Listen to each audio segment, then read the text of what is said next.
magbibigay lang tayo ng komento doon sa kumakalat ngayon sa social media nga di umano sinabi ni Antikler na mayroong mga tao na gusto siyang mawala sa Malacanang bilang press officer, tagapagsalita ng ating Pangulo, no? Alam mo, para sa akin, hindi dapat ito sa Antikler matanggal dyan eh. Alam nyo kung bakit? Kasi masaya pag nandyan siya.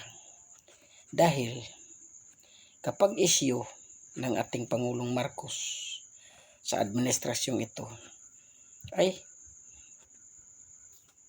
isasama niya ang mga nakaraang administrasyon tulad ng ni Duterte, no?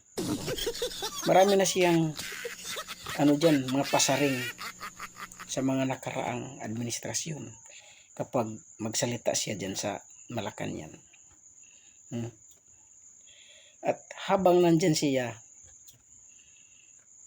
patuloy na bumulusok ang grado ng ating Pangulong Bongbong Marcos. Kaya buki lang para sa mga DDS. At sa mga vlog naman niya, patuloy din niyang inaatake itong mga Duterte. Siguro hindi niya alam na itong mga Duterte sa panahon na ito ay lalong minahal ng mga Pilipino. Wow naman!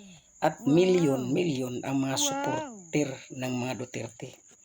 Nakita nyo naman kung paano bumagsak ang grado, nag-negative 3 ang ating Pangulong Marcos, di ba?